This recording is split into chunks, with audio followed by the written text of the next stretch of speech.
This evening's session is AI Beyond the Hype Cycle.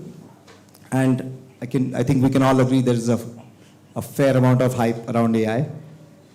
In conversation with Amba Kak, who's the Executive Director of the AI Now Institute, we're proud to have Meredith Whittaker, who's the President of Signal, and Udbhav Tiwari, who is with Mozilla. Over to you guys. Thank you. Thank you so much. This is the most on-time event I have ever been to, and I'm really proud because I made a lot of Indian Standard Time jokes all week.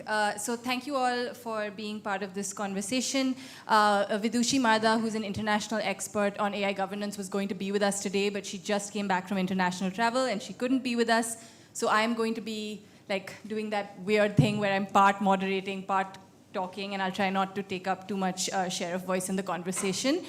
But okay, so AI and beyond the hype cycle. So this whole year seems like it has been one long, I don't even know if it's a wave, but one long kind of AI hype moment. It's hard to tell whether it peaked with the release of ChatGPT, or was it GPT-4, or was it all of these self-appointed frontier AI labs, if you've heard that name in the news, kind of launching various generative AI applications, but then also kind of committing that they will self-regulate themselves with President Biden's blessings not so long ago. And this has been sort of a slow drumbeat, and we'll talk more about it, but there's also been this kind of debate about whether generative AI is just a stepping stone to artificial general intelligence, heavy scare quotes, who knows what that means, but the idea that we are just a stepping stone away from some other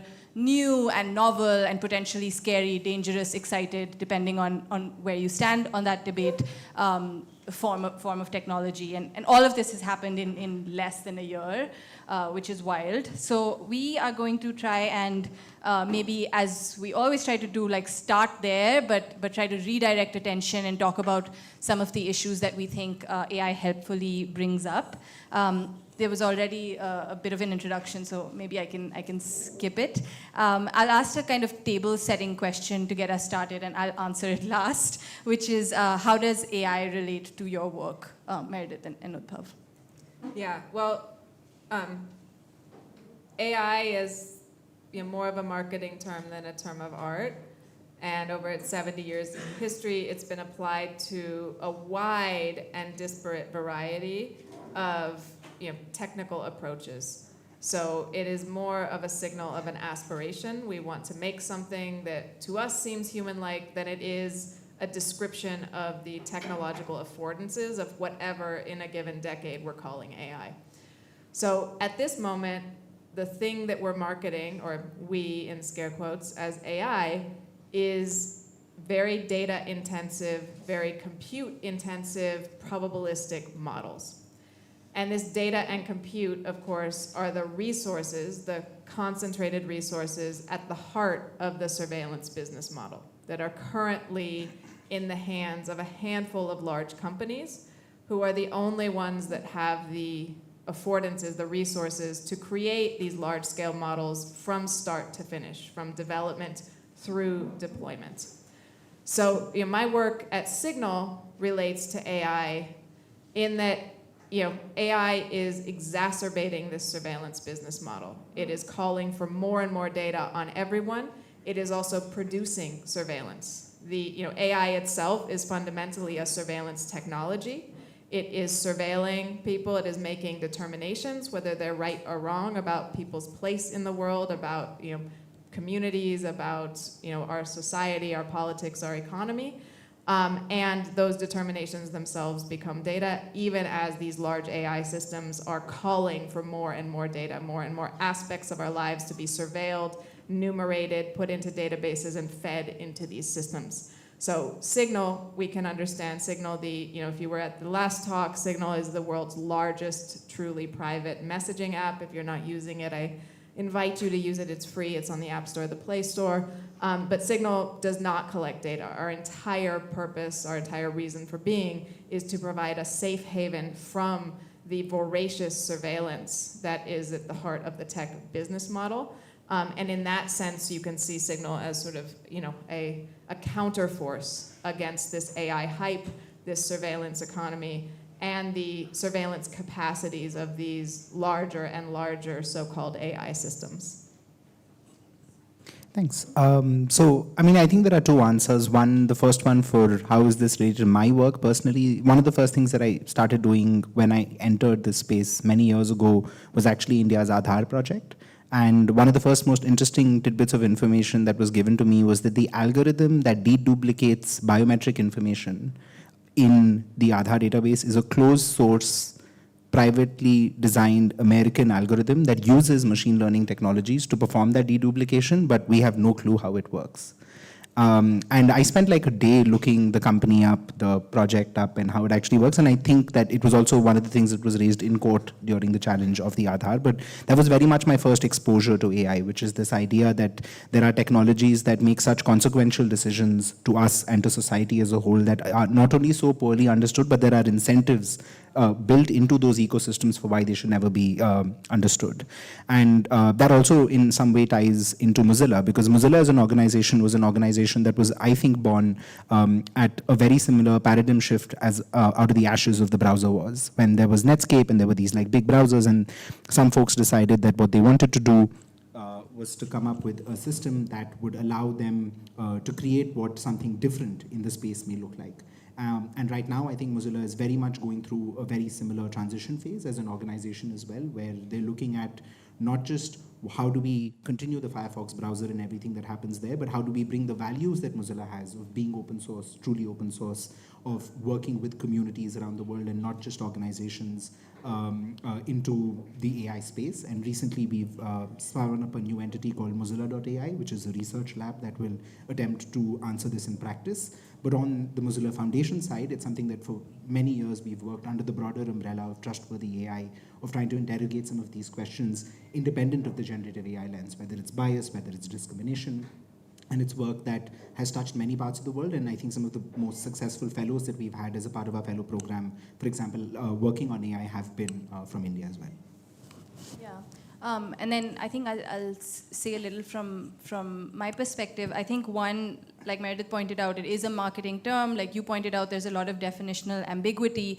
But at the end of the day, and maybe this has never been more true, AI is like a signifier that carries a lot of weight. It brings a lot of media, it moves a lot of philanthropic capital.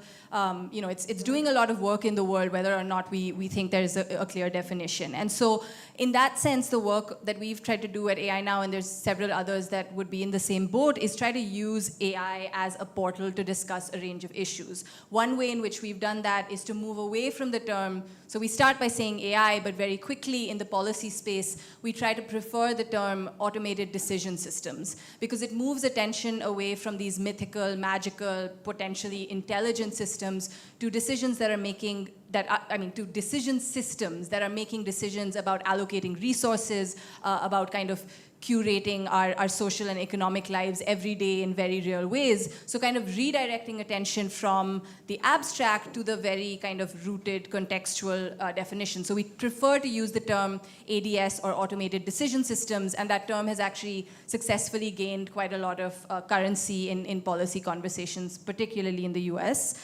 So that's one. And then I think the other, we're a policy research organization, so the other way in which AI is kind of interesting is if you start disaggregating it, like we just discussed, into its composite like input. So if AI is about data, compute, and certain kinds of algorithmic and statistical models, then we try and think of the various policy levers that influence every part of this stack.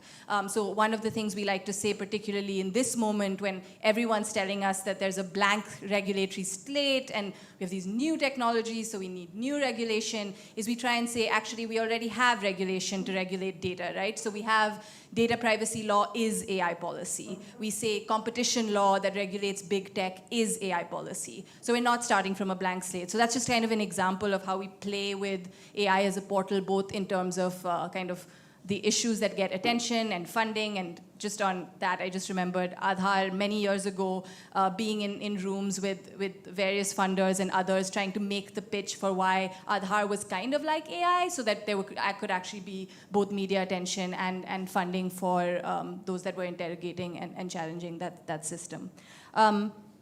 So moving on, maybe the other, let's go back to the hype moment, for better or worse. Like I said, there's a spectrum between, what is it, like Skynet, killer robot, the world is going to end on one end, and on the other there's this technology is the best thing that's ever happened to us. It's going to change the way in which we think, we read, we educate, we learn, we create, and it's the best thing that's ever happened. And interestingly, both ends of this spectrum are advocated by by people who are either within the tech industry or in some way easy to trace back to the tech industry. So that seems confusing, as does the fact that a lot of these people are saying that AI regulation is a good thing. So I'm going to ask you guys to help make sense of what seems like a kind of confusing place we're at.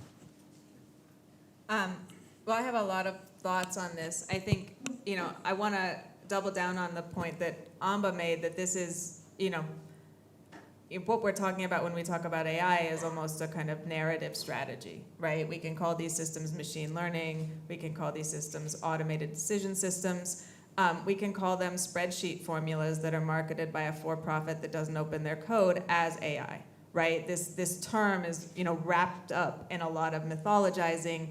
And, I think there has been a recognition on the part of industry, who has, hundreds of millions of dollars in marketing budget and has been pretty canny about telling certain stories about tech that have, led to their growth and proliferation, that, when Microsoft released the, chatGPT, which is an advertisement for their Azure GPT APIs, there was a recognition that, this could be narrated as a sort of step change in AI progress, that we could narrate generative AI, which, the technologies, the transformers have been around since like 2017, and there's a different architecture, but the premise is ultimately the same, and it has been since the late 80s with convolutional neural nets, right? You need more data and more compute, and that is still the premise. It's a bigger is better brute force paradigm that continues. But nonetheless, when Microsoft released ChatGPT, suddenly they saw an opportunity to almost break with reality, to deny that there had been regulatory processes that had been ongoing, to deny that this generative AI was related to the genealogy of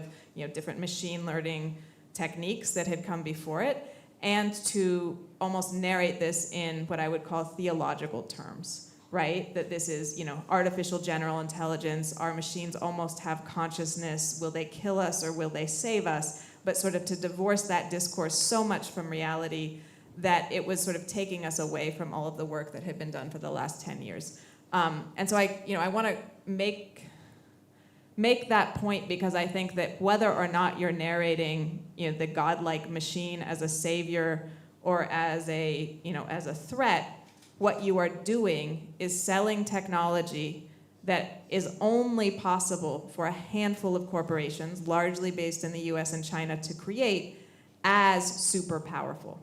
And every government, every large corporation, every sizable institution, whether they think it's a threat or not, wants it on their side, wants to sign a contract with Microsoft for that GPT API, wants to figure out how to use that technology to control their workers, to control their populations, to otherwise sort of benefit themselves. And so I think what we're seeing is ultimately a large marketing effort that has taken on the patina of a scientific discourse without any of the connection to scientific reality.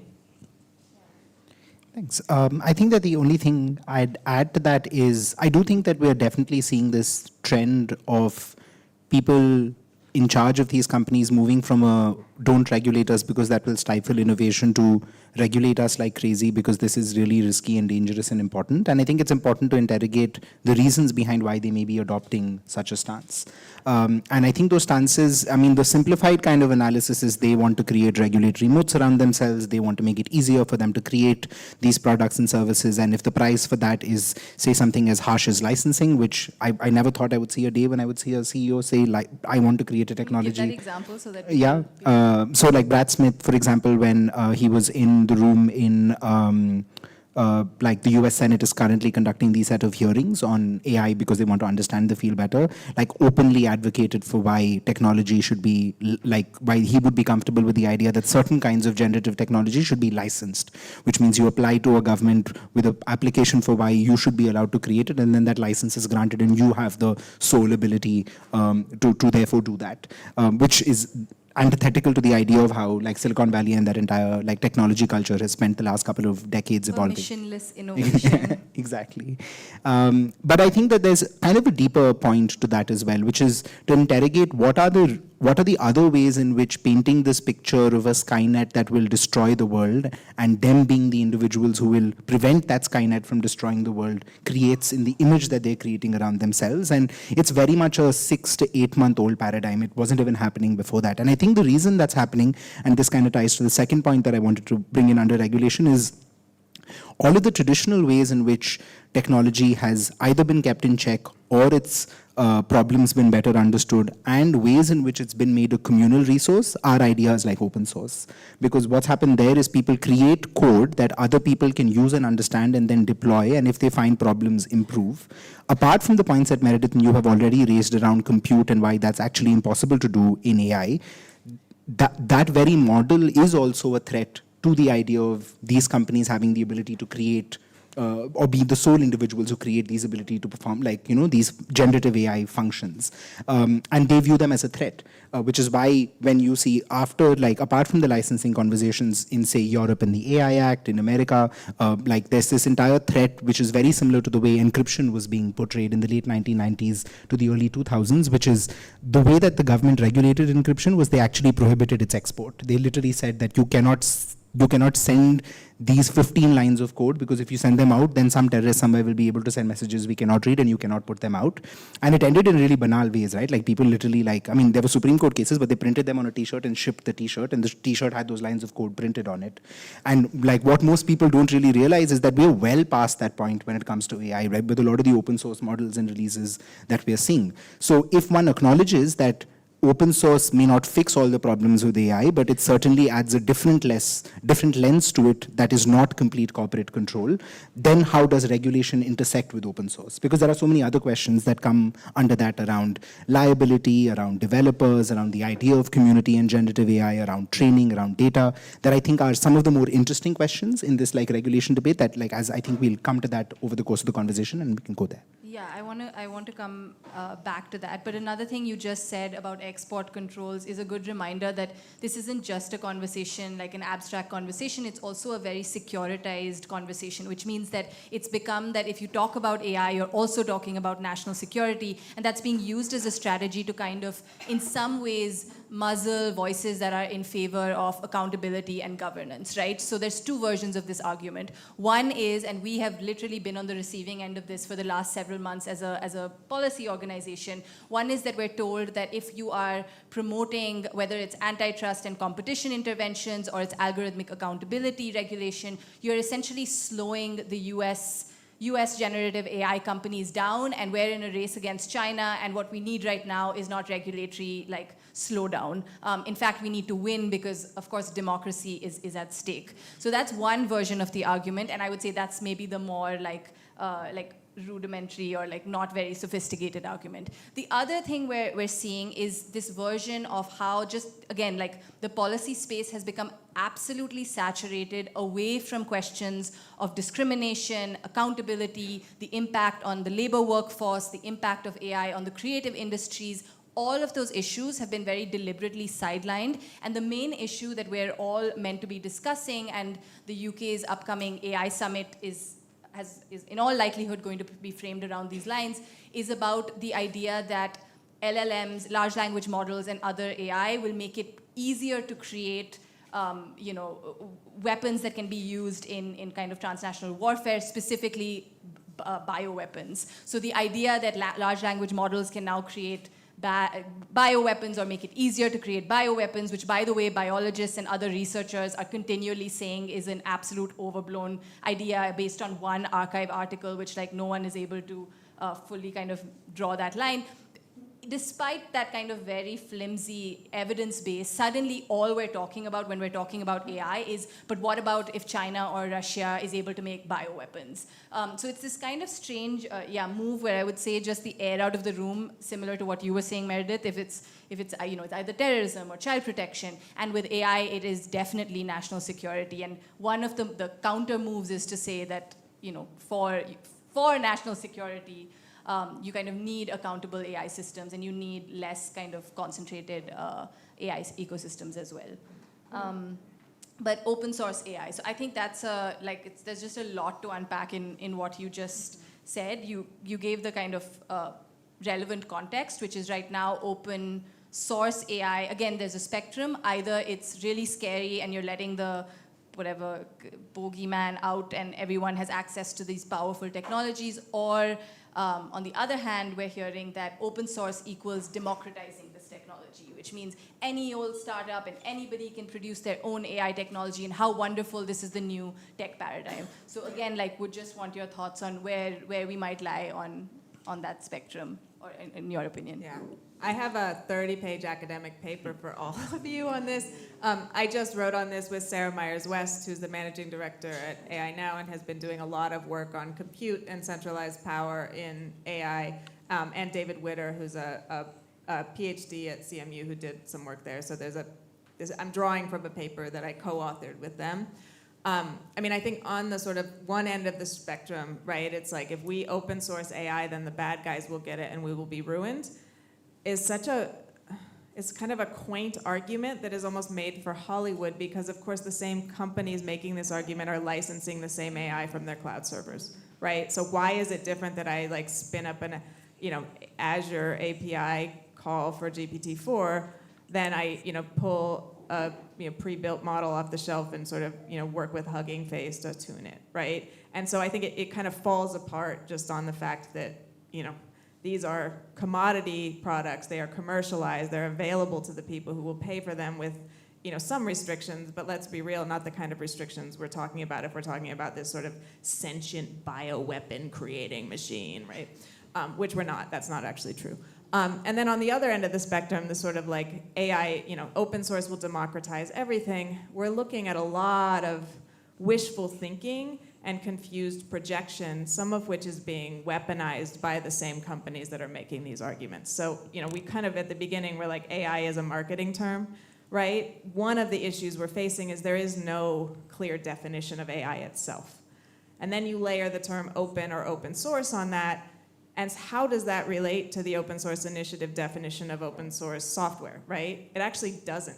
Open source software is very different in terms of the affordances it provides, the kind of ideologies that sort of attend it, than what we're calling AI systems, which rely on huge amounts of compute to train. Well, that's certainly not open. An estimate, one training run of GPT-4 is $100 million. I don't know, this room could not pool $100 million to do that openly, right? So we're talking about a huge barrier to entry, and that these infrastructures for training it, these, AWS, the cloud compute systems, GPUs, are themselves pooled in the hands of a handful of companies, generally US and Chinese monopolies. So that's not open infrastructure. Okay, well then, you have data, and there are certainly data sets that are open. You can pull down Common Crawl, you can pull down the pile, and you can use those, but you can't use those before you put in a lot of labor-intensive work in terms of structuring, curating the data, making it ready to inform a model that will actually work in a way that would be profitable, marketable, and useful. So already, yeah, there's the open data, but it's a lot different than just sort of pulling down a software package and reusing it. And then there's a labor-intensive process of creating this AI that relies on thousands and thousands of often precarious and often invisibilized workers who have to instruct these systems as to what is acceptable and what is unacceptable. And you can look up stories on the company Sama in Kenya that was contracted by OpenAI to calibrate and train their GPT systems. And these workers have to be exposed to highly traumatic content because they are the human buffers to this inappropriate behavior. They have to see the content and then tell the system, this is what bad content looks like, this is what bad content looks like, this is what bad content looks like. People having breakdowns, people's relationships being torn apart, people with PTSD, because that kind of exposure is harmful to people's mental health and their relationships and communities. And that labor is not only not open, it's extremely expensive.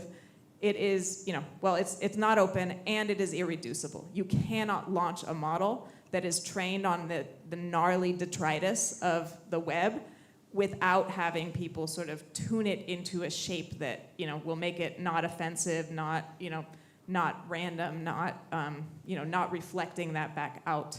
And then there's deployment, right? And so yes, we can take one of these pre-trained models off the shelf. So once all of that is done, once the training and the calibration and this very expensive process is not very open, you can have the code of the trained model, the algorithm. You can pull that and you can fine tune it if you want to sort of calibrate for another use, or you can potentially deploy it. But this is not software, right? It's extremely expensive. So deploying these systems is also incredibly costly. We don't often have the numbers for this because the numbers for this exist between business-to-business contracts between the large tech companies and the people who say license their infrastructure or license their APIs. They're not made available in the public domain, which is also something we should question. But we do have one estimate, and this sounds right to me, having worked in the technical infrastructure group at Google for many years, that a training, 1 week of running ChatGPT, the Microsoft advertisement, costs as much as a training run for GPT-4. So we're looking, that's $100 million. So we're looking at incredibly high barriers to entry if you want to deploy AI at scale. So, I want to leave that there and sort of pass over to Udbhav to talk about, what does open source AI do that's kind of good within the very narrow frame that we can understand open source, right? Because it looks nothing like the software of the 90s, and it certainly does not level the playing field in any way or allow sort of innovation to flourish. It does provide some other affordances that, can be beneficial if we understand their limitations and their narrowness. Thank you. Yeah, I think that 2 points. One, because we've been talking about open and open source, the definitions, I think, of open and open source, the way that they apply to the technologies we are talking about are very different, or at least the industry is attempting to make them very different to what they've traditionally meant. Until about 3 years ago, open source was what the Open Source Initiative said open source was, which is that it's a series of licenses which they read, and if your code is released under that license, it is an open source software or it is not an open source software.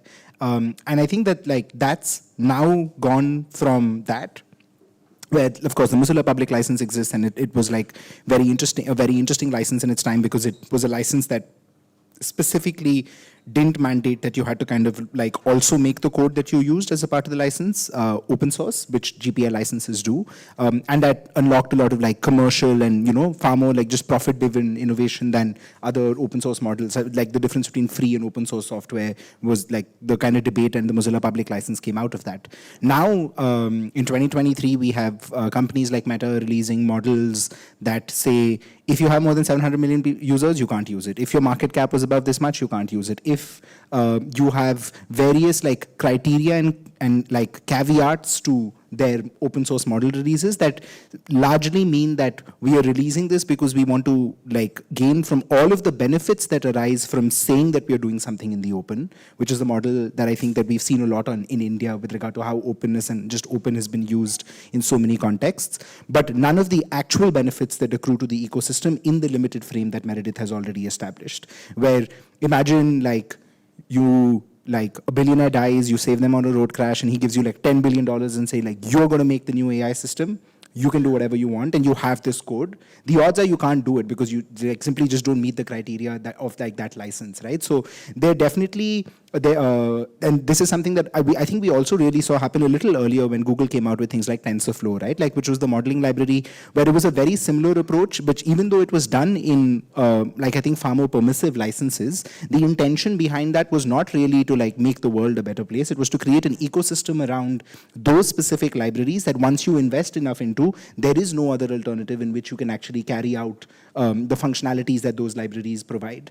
And then that means that when you have, like, say, cloud compute, and you can run, like, TensorFlow really well on that, then that means that people suddenly start valuing your other offerings much more. So I think recognizing all of that, like, points towards a lot of the problems that exist with just, like, placing one's hope on open source, but, like, I think the benefits still are quite tangible. Number one, the idea that you can actually, like, see the code, I think is something that is very valuable in this space, even though it's not enough to, like, say that this, just because you see the code, it isn't biased, or just because you see the code, it isn't discriminatory, but it sure is a hell lot better than, like, reading a company's transparency report that they put out once in a year saying, here are the 4 things we did for why it is biased or not biased. So the ability for why of what it may mean to be able to actually ask someone for a piece of information and independently verify whether it performs what you think it does is, I think, the underlying core benefit, and also enables others in the ecosystem to engage with the technology in a way that I think expands the paradigm that the companies would traditionally be comfortable with. Because like, the typical reason you'd expect Microsoft to say, like, not release the source code of Windows like Linux exists is because people will tell you then, but why would anyone pay for a license? But I don't think that that's the actual answer. The actual answer is not just the fact that they won't be able to charge money, but also the fact that there are lots of other problems that exist with Windows as an operating system, from security to performance to compatibility, that would be, like, naked and exposed to the world for the world to do whatever they want with. And if that logic makes sense for normal pieces of software, and that's why Signal is more secure than WhatsApp, because one is open source and the other is not. That same logic also applies to artificial intelligence systems, which is that just ignore what the code does, but as long as the code exists, is it better for people to be able to see it than not? And if it is, then I think governments need to start trying to account for some of that nuance as they're coming up with regulation. Yeah, and this is literally, this last point is why it was so confusing when earlier this year, I think it was around February, a very prominent trade industry lobby group put out this letter addressed to the kind of European Commission and the European policy makers, which said the EU AI Act will harm open source innovation, and kind of making a loose argument for or making the argument for, like, an open source AI exemption to the AI Act. And a lot of us said, well, aren't the particular requirements that they are resisting, those were requirements of documentation, reviewing for bias and discrimination, like all of the things that you would assume a kind of open source company, in the sense that Udbhav just laid out, would be not just happy to comply with, but would comply with by default. And so that's when you get to what is the work that open source and its mythology and its halo is doing in the policy conversation. Yeah. And usually it's a deregulatory move, as we're seeing in the AI Act. There's just one piece on the letter, and I think it's an important one. And if, like, even if there's, like, one takeaway on that piece for the audience, it's definitely, like, the question of liability. Because how questions of liability work in open source software right now is your license says that they are not liable, literally. Which works in some countries, doesn't work in some countries. Maybe sometimes developers get sued. Most of the times they don't, which is why open source software realistically exists at the way in which it does, and that's why it can be used and remodified in the way that it does. And when it comes to AI technologies, because of how centralized their development really is, imagine you and I decide to take a copy of the Llama model and just, like, maybe add 2 things to it that make it better for the Indian context, just hypothetically. Yeah.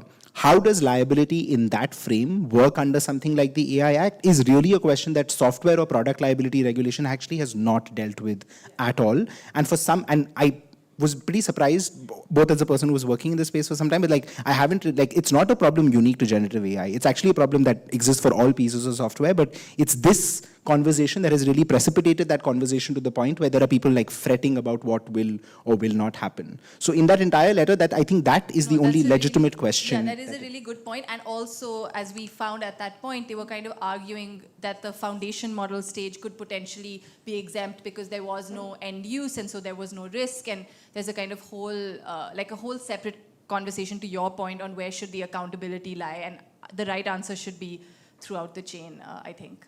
Do you want to come in on that? I mean, I could come in on, yeah, I think that is a really good point. And I think, I want to just point out one of the dynamics that is happening with this letter is that the ideology and halo of open source software that sort of sprang up in the 90s is being used in a way to sort of distract from the reality of what these AI systems are and who can deploy them. So, the desire that open source software be exempt from these checks is, sort of trading on a mythology that, well, we don't want to hamper the small innovators, we don't want to stymie innovation, we want 1,000 flowers of open source AI to bloom, and that is the way that AI will sort of move forward as a more democratic set of technologies. These same companies know that ultimately they're the ones who control the development environments, they're the ones that have the resources to create these systems. They might sort of give a little bit of access here and there to different research labs to develop a prototype, but ultimately these are technologies that depend on the type of centralization that these companies have. And so there's a sort of how do we get access to models that we won't be liable for by trading on a mythology of open source, when we know that ultimately whatever the model is called, we're going to be the ones who have the affordances to develop and benefit from them at least at production scale. Okay, I could ask many more questions, but I think I'll open it up, and then if we have a lull in questions, then I have many, many more. Okay. Is someone actually... Is someone going to moderate? Because I could...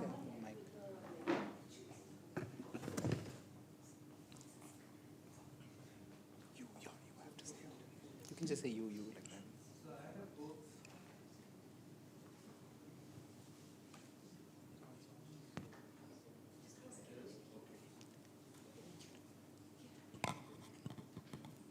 Thanks. So I have both a statement as well as a question. The statement relates to the example of COVID, and that's a good example of not needing AI to create accidentally create a bioweapon. So you don't really need AI to go down that route. In terms of the question, if all of these large language models and deployments, foundational models, are being deployed by big tech, the biases that would be in those models, how do you circumvent those biases?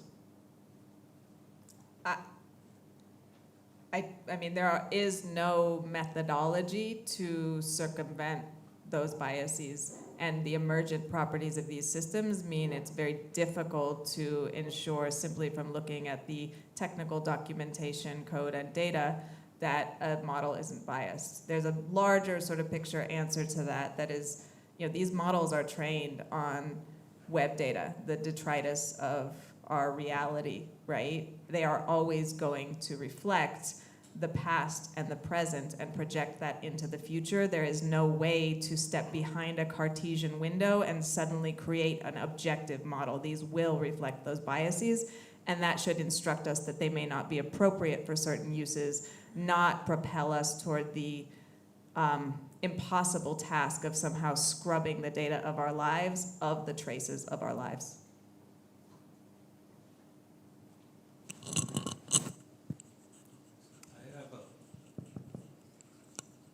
I have a philosophical question. The hope that we can reason our way through this challenge, or regulate or legislate our way through this challenge, rests on the assumption that we can develop the appropriate conceptual model. That we can develop the appropriate conceptual model, which is really trying to use the idea of a conceptual model against complexity. And the situation is incredibly complex because, the lines are blurred between the physical and the virtual, the local and the non-local, and so many other, the private and the public. So should we really be stepping back and use strategies of complexity and emergence? That particularly the fact that, for example, complex systems tend to develop attractors which do not make them totally deterministic, but prevent them from being completely random. So should we be using that as a framework to tackle this challenge? Yeah. I mean, I don't think that would necessarily solve the problems that you highlighted, because in the kind of systems that you describe, a world in which changing the way in which individuals either interact with them or individuals who create them, tweak them for the individuals who will ultimately utilize them, is a world in which, for the reasons of complexity that you laid out, which are the fact that there is no way in which we could truly separate public from private, local from non-local, or like other ways in which these systems end up in, like essentially being complicated enough that I think the ultimate word that Meredith used at the end was detritus. The fact that like these are not deliberate ideas of things that we have carefully placed in the world around us, and once they can be incorporated, it will be amazing. But it's literally consequence of how we go about living our lives will mean that no matter what you do with that system and how you change it, like the net outcome, I think, will still always be an imperfect one. And I just want to add, yes, these systems and their emergent properties produce complexities that are beyond sort of probabilistic modeling, right? We can't say what this system will do in XYZ situation.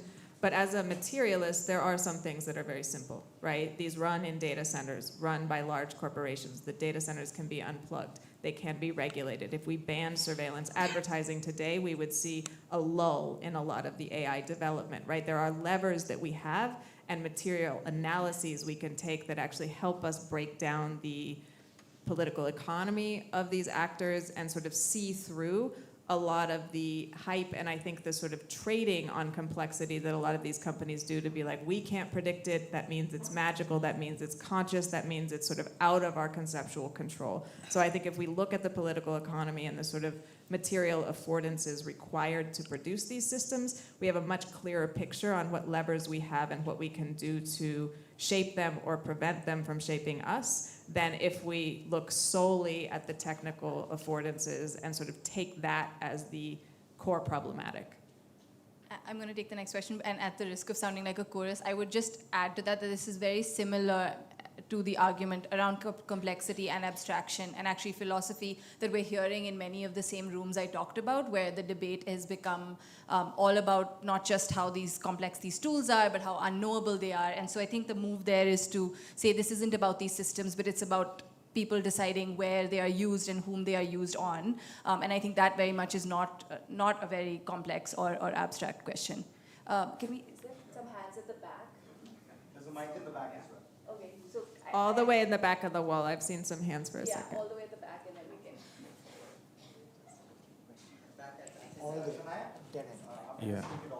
Sorry, sorry, okay. Just because I feel like they keep raising their hands, can we start at the back and then move forward?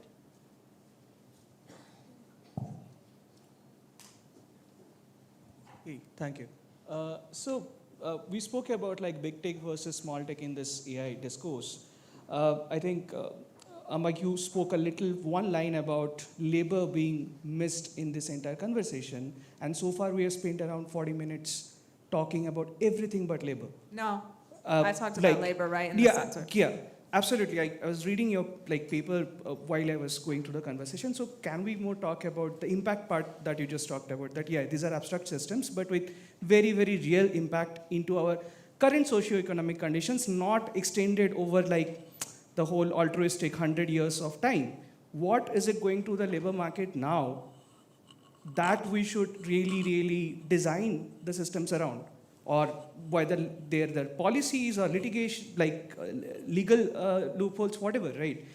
That discourse is, and especially in the light of the WGA and SAG-AFTRA strikes, where they had a pretty major win. Why aren't we discussing that? I don't, as a person, I'm a techie, but I really don't care about what big tech versus small tech can do. We are all the same. If we can get bigger, the small tech will want to get bigger. Where is the labor conversation? I guess this is a bit of a false binary, because I think the conversation about big tech versus small tech is actually a question about the concentration of power in the tech industry and what that concentration of power does when on the other side of the negotiating table you have labor unions or unorganized, unionized workers as well, right? So I think, I don't know if there was more to that question. I think you already know about the labor landscape. I think one of the fault lines in the conversation about labor and AI is on the one hand, this kind of deterministic rhetoric about how AI is going to replace human tasks and what tasks it's going to replace. And that can become deterministic and again, be kind of criticism that's hype that's actually, hype in disguise. And I think the real conversation you want to be having there is in what ways are we trying to devalue certain kinds of labor by pushing forward those narratives. And that's been happening a lot, especially I was listening to Brad Smith in the Senate saying, we're not actually that worried about labor because it'll only be those repetitive, minute, banal tasks that we think are going to be replaced, which kind of like showed his colors in terms of what is the kind of economic class that he and the company primarily represents. Do you want to add anything? No, I've written and spoken about AI and labor a lot in the past, and I think ultimately it is the big tech analysis is critical, as Amba says, because we recognize big tech's business model, the cost of creating these systems, and thus the actors who will be able to afford to use them and their incentives. So we need to look at the incentives driving both the creation of AI, which is sort of social control and at different levels, and the incentives that will drive different actors to license that AI for use. This is not a tool for us. This is a tool that will be used on us. And I think the SAG and WGA strikes, they made big wins, but that is a line we have to hold and push forward. That is not sort of the final sort of determination. So this is, these are tools of labor degradation that will be used for surveillance and control of workers and will be used to justify further degrading working conditions by saying, you are no longer a skilled worker, you are a repetitive worker, you are no longer a taxi driver, you are a gig driver. And we need to always look at these systems through that lens, but we can't understand why that is so true unless we look at the concentration of power in the tech sector and the way that will be sort of leveraged by other powerful actors. Yeah. So in all the discussions we had, I noticed a kind of a dichotomy that you always frame it in terms of open source versus closed source and all, but never centralized versus decentralized. Why there is a choice between having a Delaware C Corp versus a CCP? Why can't we have a DAO, like a decentralized autonomous body, and where all the trust and safety parameter, where it can be deployed and cannot be deployed, can be controlled by a more democratic fashion? I don't see why shifting control from boardroom to Senate and Parliament will be any better. Or regulator for that matter. Why can't we have a truly decentralized? Why you always frame it as a open versus closed and industrial versus academic debate? It's a false dichotomy. Sure. Would you like me to take that? Yeah. I don't think it's a false dichotomy, mostly because most people who I've spoken to about the models that you're talking about would argue that they are one or the other. Most of them claim that they are more open. And also I think that if there's one thing that we've realized is that there are definitely things that absolute direct 100% representative democracy is good for, and there are many things for which absolute direct 100% democracy is not good for, because another word for absolute direct 100% representative democracy is majoritarianism, because that means that as long as you have critical mass and consensus, whatever that critical mass of consensus people decide to do at a given point in time will happen. And that's exactly, to take the extension, is exactly how most of the things that human civilization should be deeply ashamed of in the past have occurred in practice. And if one agrees with that premise, which is that there is a role for specialization, that there is a role for people in society to perform certain activities in a certain way and for law and regulation to exist because there are certain practices that should not be allowed, I think applied to the AI space, it raises some really interesting questions, right? The first is, are there certain kinds of technologies that should never be developed in the first place because they're too bad or harmful and the consequence of society would be net negative? Even if they are developed, are there certain use cases to which those technologies should never be applied to because of the fact that if they are, the consequences will be too harsh? And finally, at what point will we realize, after we have failed the first question and the second question, that we have learned our lesson that technology should not be deployed in these use cases, and once we've learned that lesson, we will stop doing so. And I think that if you take that framing and decide to apply it to most of these conversations, we'll see that it completely skips the societal notion or idea of what impact technology can have on society and presumes that it's the technocrats and the technologists who are developing these societies who either know the answers or that somehow large-scale members of the public will understand how complicated these technologies really are, and therefore, by like consensus voting, decide what should or should not happen. So yeah, those are just like my thoughts. Isn't that But putting I think too much Meredith. power? Can we just move on? There's like a long Isn't line. that putting too much power into the hand of the person who decides what should I be just built? don't think you're asking a technical question. I think you're asking a fundamental question about how we organize collectivity in our world. Okay, on that note. So my question, I'm actually a machine learning student, and it's a question a little more specific to AI now. So I feel the need that in this age we're feeling the need for conducting a socio-technical evaluation by incorporating ideas of intersectional justice, equity, and critical theory in in our policies. So my question is, what role can we play in the discourse? How do we become, part of it? I mean, for example, how do you be part of projects or something that your organization works on? And like something like working towards, clear and concrete benchmarks for the harmful impact of such, technologies. And, yeah, I think I'm done. Thank you. That was a really good question. Thank you. And I think on the question of what we are doing as an organization, let's talk after this, and I can share more with you. I think is it a healthy trend that we're moving away from solely technical evaluation and an understanding that these systems are embedded in society, and therefore need to be evaluated as part of their social systems? 100% it's a good idea.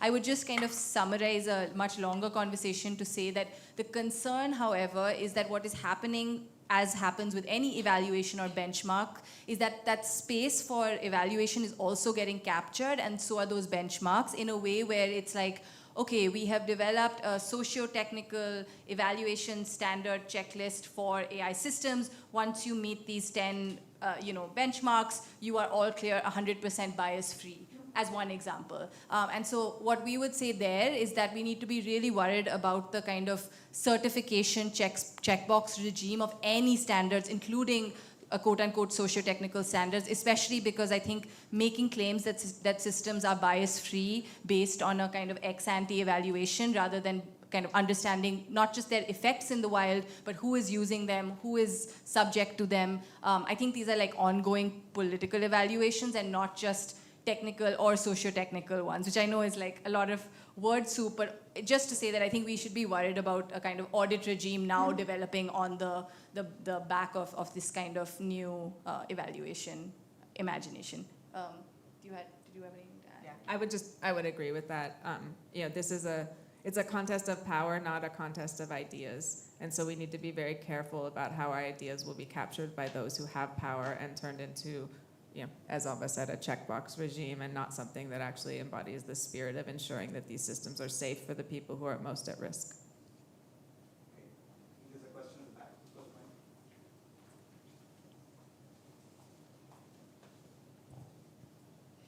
This is taking off from what Udbhav had mentioned about not having certain kind of technologies developed at all. The interesting parallel that we have is with nuclear disarmament, where that kind of trying to do a ban hasn't been particularly successful. And there is also a parallel now with the number of nations looking to envelop AI within a discourse of a strategic imperative. When it is becoming a strategic imperative, how realistic is that kind of a goal of ban, particularly when we saw in nuclear disarmament, we've not been able to achieve that. In fact, it is now concentrated with about 6 or 7 players who are able to do tests, and others who are not able to. Sure. Yeah. Okay. No, I mean, I think that the difference there is rather than, I think it's the comparison that's like I'd like to push back upon, because the idea of what the kind of technologies that we're talking about should not be this could be kryptonite or this could be Superman, so do we deserve our heroes kind of like positioning, which is how like nuclear weapons are looked at in international discourse, right? Like deterrence, we have this, you can't touch us, because we have this, you'll never be able to invade us. It's much more on is the price that we pay as a society to develop them, a price that is worth paying or not in the first place is a much more, I think, like rational question to ask.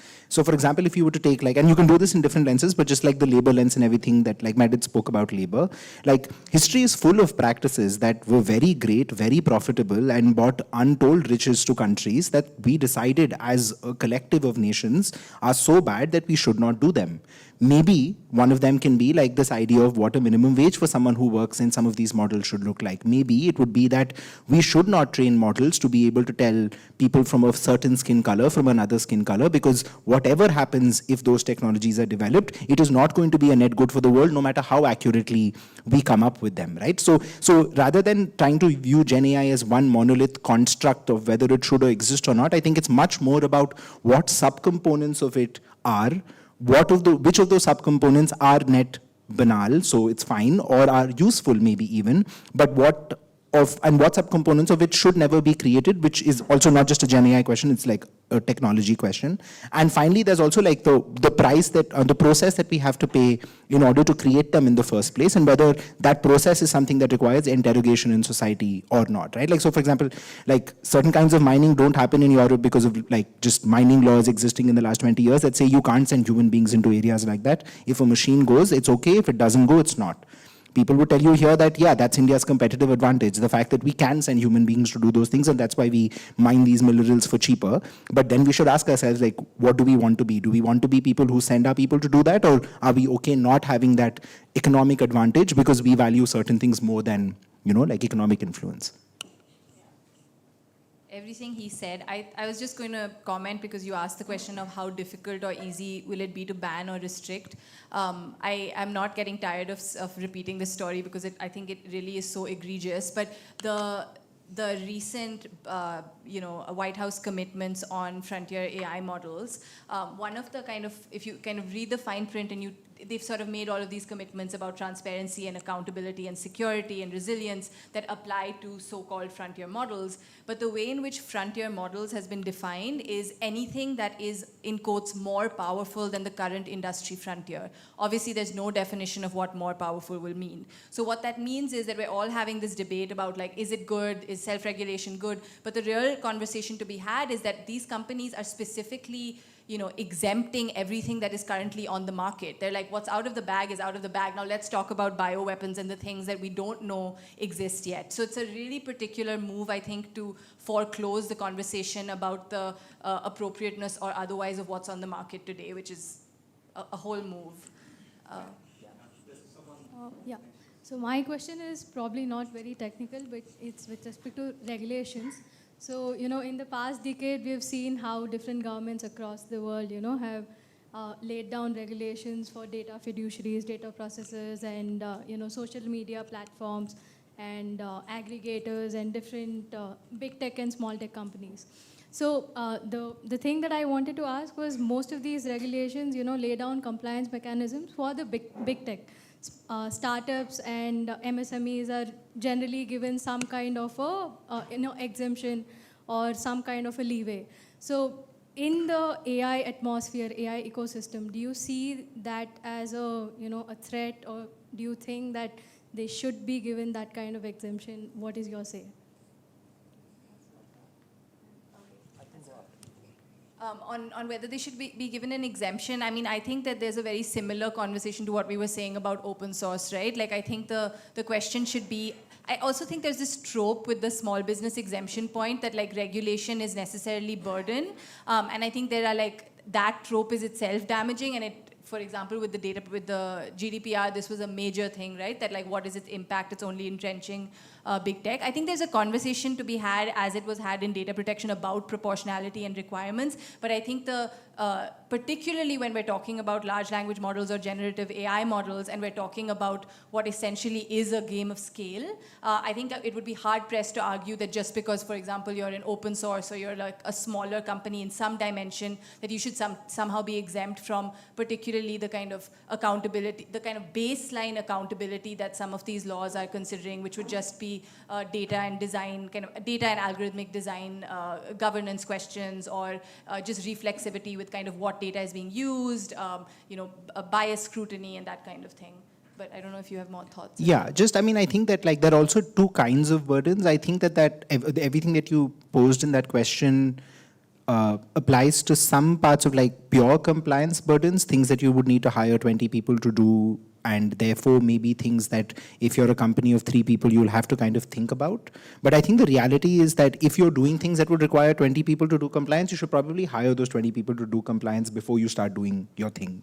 And that's because in most laws and regulations, the way that they're anyway structured to ensure that there is kind of like a reasonable base minimum standard, and then after that there are, if you're say dealing with sensitive data or deploying in use cases that are extra sensitive, that you have to start doing more of those things. And I don't think your size should necessarily matter if you're operating in those extra sensitive or important use cases, because the consequences of failure there can be drastic, where saying that sorry I was small is not an excuse to, if like say patients die because you didn't take like medical data seriously enough, or like something went wrong when you were processing them in a particular way.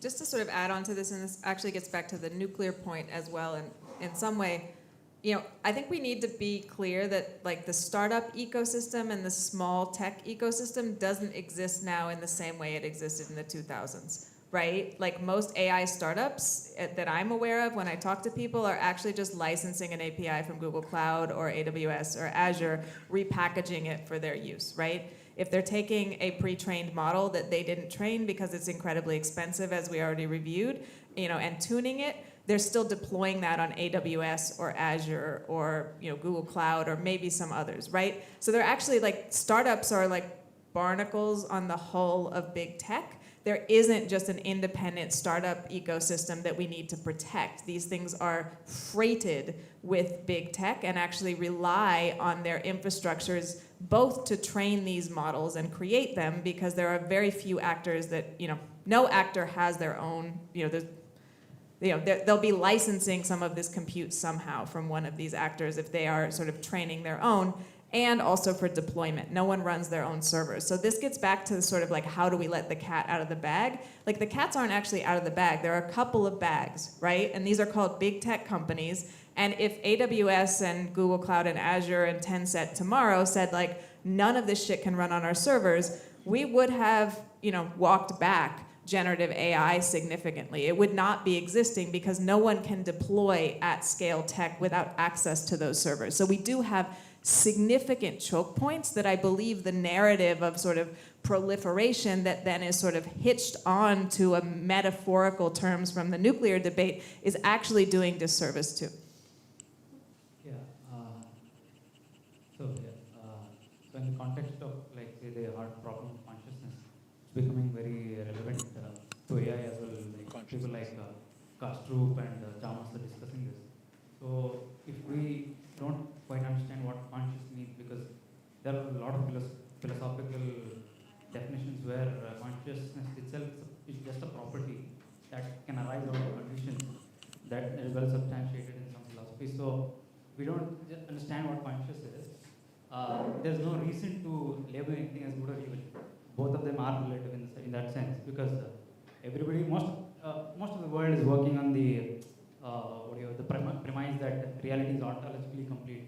But there is, it's been there since decades that reality itself is incomplete. So if AI or aliens, it's just hypothetical, but it's discussion going on.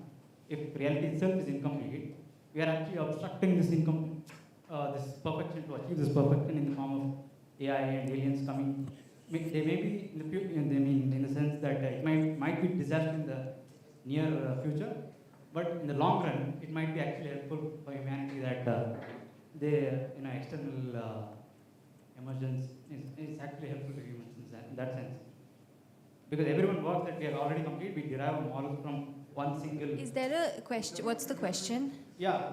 So the AI, I'm saying the paradigm should shift, that AI should consider that reality is not actually ontologically complete. So that will give a different set of moral values and say the harshness will differ, because we're already doing animal cloning. I think it's interesting as a story to consider, but I didn't hear a question in there. Yeah. So thank you.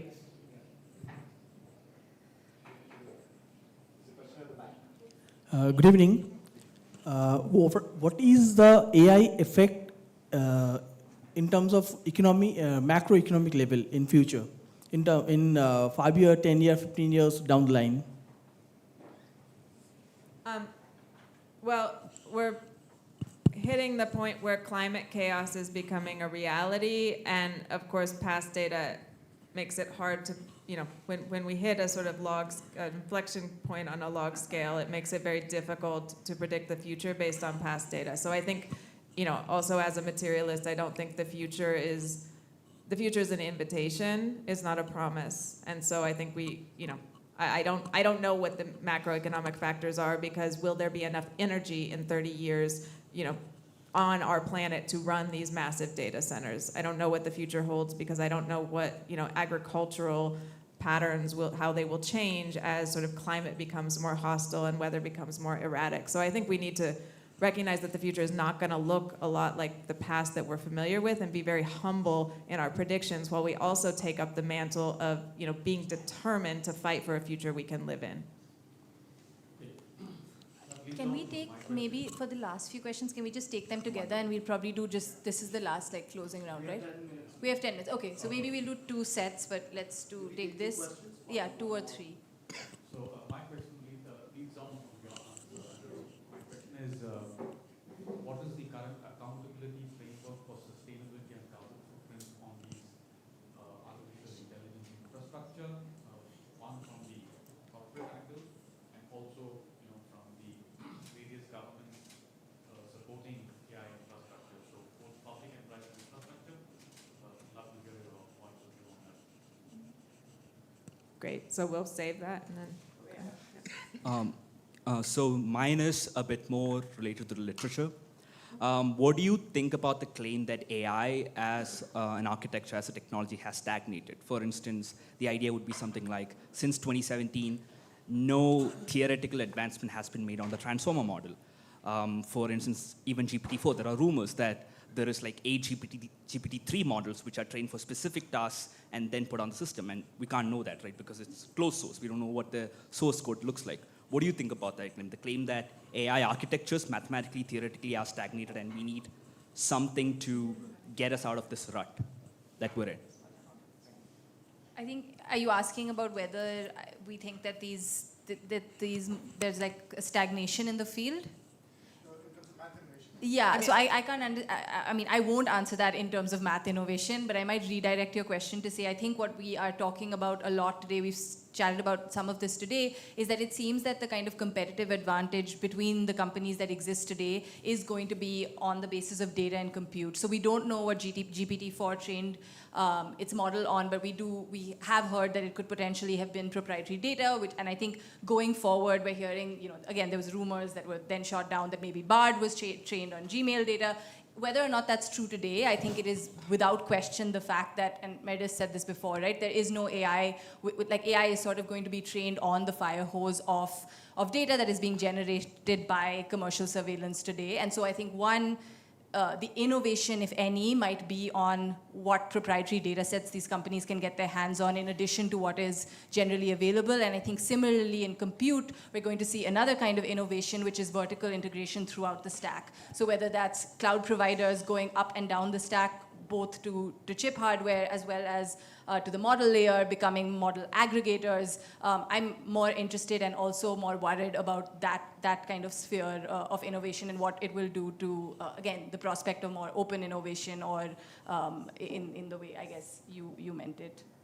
I'll tag onto that, and then we can answer the sustainability question. I think, throughout, since 2012, when AI became kind of the first hype wave in our current hype era, that was with the AlexNet paper, the technologies of AI are not the variable. The innovations in the architecture of AI are not the competitive advantage. The advantage is how much data do you have and how much compute you have.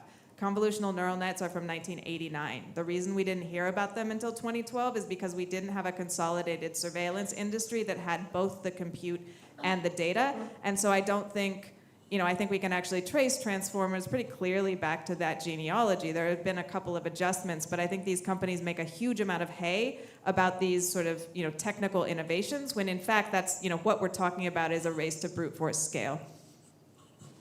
And then I don't, on the sustainability one, I don't, this is not an area I'm as familiar with, but, we looked at, there was a report that Microsoft water consumption, which is required to cool their massive data centers, went up a significant amount because of their sort of offering, GPT, the chatGPT. So, the offering of these tools and the computational intensity of, required to run them at production or to train them is certainly having serious ecological consequences. And we're seeing nothing but sort of word games and symbols as a sort of, ecological accountability and sustainability plan. And by that I mean sort of, carbon offsets and these sort of, like economic mind games that don't actually address the fact that these data centers are moving into people's towns, they're moving into people's communities, they are siphoning off the water, they're making side deals with like,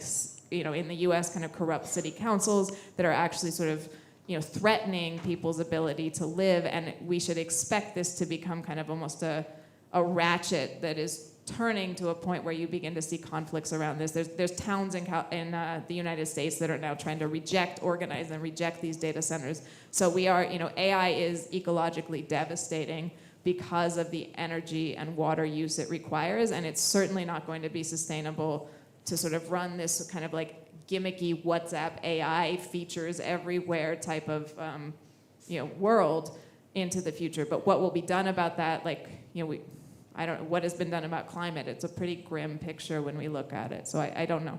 Yeah, okay. We have 8 billion people and 2 billion smartphones, and that's only growing. Yeah. And that's and the fact that we don't have a better answer is very frightening and says maybe the people who are in control should not be in control. And just one, I guess, additional point to add to what Mayor said is just so industrial policy is another meme in the AI space right now. So a lot of governments are kind of scrambling to say, this is our vision for how we will be relevant in the AI future. And there's been some really interesting, again, counter critical thinking, which is saying based on its climate impact and its kind of what Meredith mentioned, so both water, but also kind of toxic waste generation at every layer. Is kind of deindustrialization, de-escalation, I'm missing the word right now, but a kind of wind down as an industrial strategy that might apply to AI at some point. It might be the most sane way ahead based on in its environmental footprint alone. One question here and then one more in the front. Thanks. Could you speak to the role of nation states that are not the US or China? Do they have any sort of agency in terms of regulation, or are they just onlookers? One more in the front. This conversation makes me feel guilty for using all the artificial intelligence tools in my work. I haven't been aware of the grim realities of artificial intelligence like most of the tech folks here have been. And it saddens me every time I pass through a college conversation or back in my office. I see everybody using artificial intelligence tools just to get ahead. How have you been able to, as individuals who use technology, been able to navigate around artificial intelligence? Quick background, my team and I have tried to switch from Google to DuckDuckGo. It hasn't worked. We've tried to go from Chrome to Mozilla, but then Chrome is just... and the same can be said for WhatsApp and Signal. Not offending any of you, but then just saying my reality. How do you individually navigate, and what apps and softwares do you use? By desperately installing Firefox in every person I meet's phone, But no, I mean, I think it's a really good question, and the modality. Thank you. Yeah, no, it's something that you'd be surprised by the kind of rooms I've been told that. But anyway, no, I think that on the deeper point, at least I think it's a deeply personal answer. So maybe different folks would have different things. I know that what I try to do, and it's definitely something I think we try doing at Mozilla as well, is that there's always a trade-off, I think, between efficiency, performance, and or especially when it's being used for work and all of the other values that people subscribe to. it can be applied to other places, like do you take a plane to go or do you take a train to go, if both are equally possible to go, and then you kind of decide like I have to be there, I don't have to be there. If I have to be there for this, then it's okay, maybe it's the only way I can go. And in some way I think that applies to technology too. Like I, as an individual, for example, deleted my Facebook account like well before Cambridge Analytica because I was worried about it, but that was also because I work in this space and I'd heard of some of those practices from before I did. So it's not a kind of testament on how much, it's so dependent on how much you know, how comfortable you are with it, that it ends up being personal. And when I moved countries like I did, I actually had to create a fake one because I wanted like furniture for cheap, and they just sold it only on those Facebook groups, you know. So like, which is why I think the reality is much more complicated, but I don't think that should necessarily take away from the broader political critique of whether what is happening is okay or not and what needs to change. I'll add on to Udbhav's answer, and then maybe Amba, you can answer the nation states question. I'm constantly reminded of the fact that I only learned, a few years ago that it was actually the fossil fuel lobby that created the concept of your personal sort of carbon footprint.